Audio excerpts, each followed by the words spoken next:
The Ad Council. Living in Florida, we have so much to celebrate. Awesome weather, top-notch universities and sports teams, a rich blend of cultures, and so much more. From fresh market tomatoes to watermelons, from snap beans to tangerines, Florida farmers grow an abundance of safe and affordable products that are prized around the world. So look for the Fresh from Florida label when you shop. Wholesome, delicious, nutritious. Fresh from Florida. Fresh to you.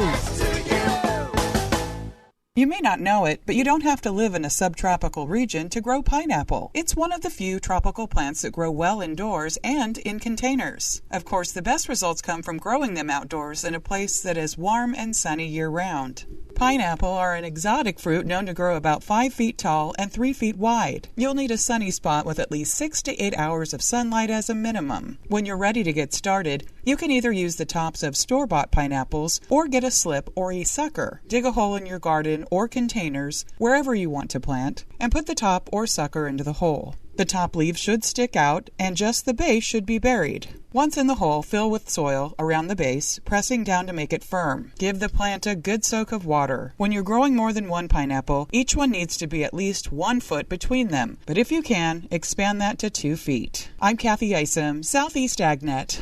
When it really counts, depend on the source for the latest weather updates, keeping you ahead of the storm. 96.3 FM, 1370 AM, The Source. Today will be partly sunny and pleasant. High today 87 to 89. Then look for a thunderstorm in spots early this evening. Otherwise, mainly clear tonight, low 69 to 72. Sun and some clouds Tuesday, high 88 to 90. Then periods of clouds and sunshine Wednesday with a thunderstorm in spots in the afternoon and a high of 87 to 92. From the Florida Weather Center, I'm Holly Holdren. Luby Bat Conservancy is excited to welcome everyone back to our 17th annual Florida Bat Festival held Saturday, October 23rd, 10 to 5. Bat Fest is a local family-friendly event held at Luby, where guests can enjoy games and activities in the kids zone, local artisans, food trucks, live music, craft beer from local breweries, and of course, the world's largest bats. Highlights include baby bats born this year and the grand opening of the new education center. For more information, visit the Luby Facebook page or www.luby.org/Batfest. You know what you want to do in retirement, but do you know how to get there? Tune in to Coasting into Retirement with Gary Marriage of Nature Coast Financial Advisors, Sunday mornings at 8 to get answers to your retirement planning questions. Plan today so you can do the things you've always dreamt about doing in retirement. Listen Sunday mornings at 8 to Coasting into Retirement with Gary Marriage of Nature Coast Financial Advisors. Our firm offers insurance services. This is Ocala Talks with Tom Schmidt, bringing stories that are important to our community in and around Ocala. Plus, of course, a splash of sports as well. Now, here's your host, Tom.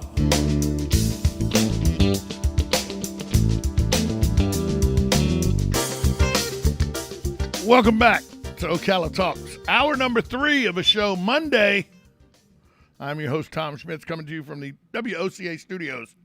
We're located just off the runway of the Ocala International Airport. I'll tell you, it's a bright blue sky, sunny day. There's been some planes getting fueled up, getting ready to go. Busy airport here. A lot busier than I ever thought it was. I don't know how many of you saw 60 Minutes last night, but it was one of those aha moments for me. It's something I already knew, inside, but to now have proof, you went, oh, wow. That could be messy. And I'm talking about a ex-Facebook manager alleges the social network actually fed into the Capitol riots of January 6th by prematurely turning off safeguards designed to thwart misinformation after Joe Biden defeated Donald Trump in last year's election. And they did it, according to the whistleblower, they did it in a money-making move that company whistleblowers allege contributed to the deadly January 6th invasion of the U.S. Capitol. Former Facebook product manager Francis Haugen also asserted during an exclusive interview that aired on the 60 Minutes show that in 2018 they changed the algorithm and it changed the content flow into Facebook's news feeds, and it contributed to more divisiveness and ill will in a network ostensibly created to bring people closer together. What she said in the interview, and I watched the interview, what she said is Facebook changed the algorithm in 2018 to elicit responses from people. And that the easiest emotional response to elicit from anybody is anger. It is. That's a psychological fact. The easiest emotion to get from someone is anger. So Facebook needs clicks. Facebook needs people to look at things so they can sell digital advertising that are on the places you click. Well, you click more and you go down more rabbit holes and you stay ostensibly more involved with the program or the social media platform through emotion. The easiest emotion to get is anger, and it's one that drives people. So she said Facebook changed their algorithm to make sure that there were more situations that would anger people given on their feeds so that they would look at more and watch more. All under the guise of making money. By the way, they're a publicly traded company. That's what they're supposed to do for their investors, is make money. But are they doing it under the guise of we're not doing it? The whistleblower said the new algorithms are feeding Facebook to help people coming back, a pattern that helped the Menlo Park company sell more of its digital ads. She said the thing she saw at Facebook over and over again was that there was conflicts of interest between what was good for the public and what was good for Facebook. Now, Haugen joined Facebook in 2019. She had worked at Google, Pinterest. She says that really the way they set up Instagram is really going after just hooking the children. Facebook has said all these are, she's taking it, misleading it, taking it out of context. Although Facebook did cancel its rollout of its Instagram for children, because right now, Instagram, you got to be 13 or up to have an Instagram account. Facebook was going to roll out an Instagram for children. They've halted that rollout. I can tell you this, the algorithm seems to be working because Facebook's annual revenue has doubled from $56 billion in 2018 to $119 billion this year. Meanwhile, the company's market value has soared from $375 billion at the end of 2018 to $1 trillion now. 2.3 billion people use Facebook on a daily basis. According to the show on 60 Minutes last night, that is 60% of all people who have access to the internet use Facebook on a daily basis. Social media has had a big impact on society in recent years. Facebook is often the place where much of this debate plays out, this according to Nicholas Clegg, the company's vice president of policy and public affairs. But what evidence there is simply does not support the idea that Facebook or social media more generally is the primary cause of polarization. What? What social media is he looking at? Because social media is the direct cause of massive, widespread polarization, in my opinion.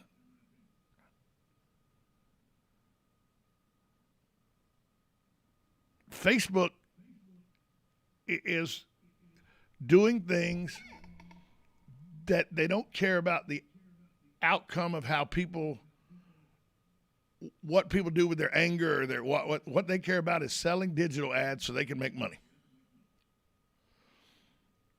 Every time they go to Congress, they say, look, we have the social agenda and we care about, no, you care about making money. And now there's a whistleblower with thousands and thousands of internal documents that says she has the goods on you. Somebody goes, yeah, but what about her stealing company documents? Well, that's the unique way they're going about this. They filed 8 complaints. The whistleblowers filed 8 complaints with the Security Exchange Commission, saying that Facebook is doing these different things all while lying to investors. And she says she has the documents to prove it. Well, she's protected because she went through the SEC. She's protected under the whistleblower statute that she cannot be held. She cannot be held on theft charges or anything for taking internal documents and turning them over to the SEC.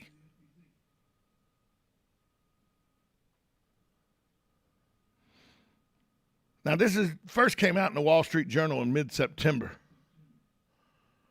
There is paperwork that show Facebook's own internal research had concluded the social network's attention-seeking algorithms had helped foster political dissent and contributed to the mental health and emotional problems among teens, especially girls.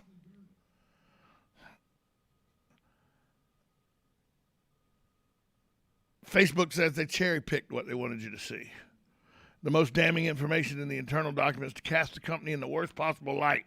The revelations prompted an indefinite delay in the rollout of the kids' version of, like I said, the popular photo app, Instagram. There was a 1,500-word memo that warned Facebook employees that the whistleblower interview may subject them to more hard questions from family and friends about the social network's corrosive side effects. So Facebook isn't denying these claims. They're actually warning their employees, hey, you're going to get some tough questions from your family. If you need help with those questions, here's a memo to tell you how to help. They even appeared on CNN's Reliable Sources program Sunday morning in a preemptive attempt to soften the bombshell that was going to be dropped on 60 Minutes.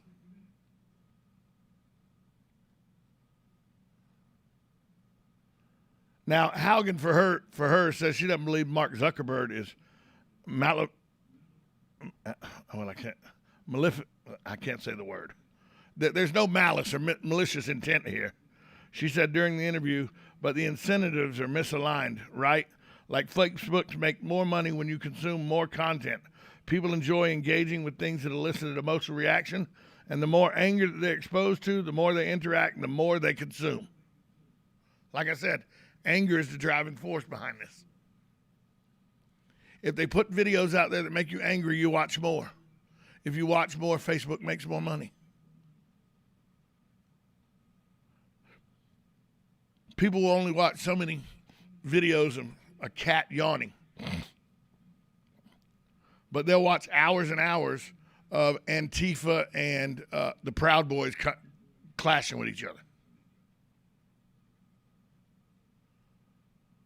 They'll watch hours of street fights that Facebook doesn't take down. Because it elicits a response that gets them people watching, people looking, and people buying.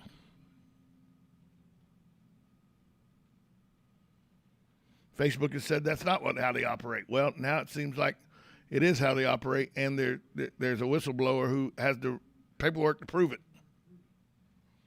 Is it okay that she has the ability to steal internal documents and turn them over to the SEC? That's a whole different question.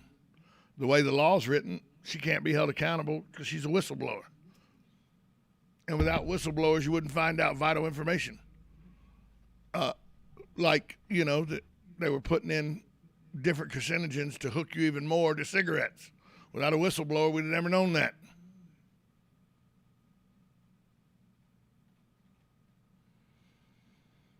But this is something we always knew, that Facebook's algorithms were designed not to get you your cat videos or not show you Joe Biden videos if you're a registered Democrat or show you Donald Trump videos if you're a registered Republican. Facebook's algorithm was there to decide what content needed to be on your page so that you click on it the most. So they could sell ads. That's what Facebook does. And now there's documentation that they dropped some of the safeguards right after the election. And actually, if you go on Facebook, you can go back and look at some of the stuff in the early January, late December, early January, where there are groups on Facebook telling you what time to show up at the Capitol and when to do this and when to do that. And it spelled out that they were going to be violent overthrows. There's one group that put out there by ballot or bullet, whatever it takes to bring America back. That was not there before the election. After the election, that was there because Facebook took down the safeguards that were designed to thwart that kind of situation during the elections. After the elections, they let it go back up. Does that mean Facebook is complicit in what happened at the Capitol on January 6th? I don't know. I know that this wouldn't even be a question if they hadn't took the safeguards down. But it's all about making money. And they have a whistleblower that's calling them out for it. Good for her. We're going to take a break. We'll come back more right here on 1370 AM, 96.3 FM, WOCA. The Source. Gene Powell Pasture Mowing, 352-629-2440. A few of our tractor services include bush hogging, disking, and rototilling. We also have zero-turn mowers for the smaller paddocks, aisleways, fence rows, and lawn care. Fence row spraying is also available for weed control. We are family-owned and operated, licensed and insured, and farm-ready. Powell Gene, Gene, @yahoo.com, 352-629-2440.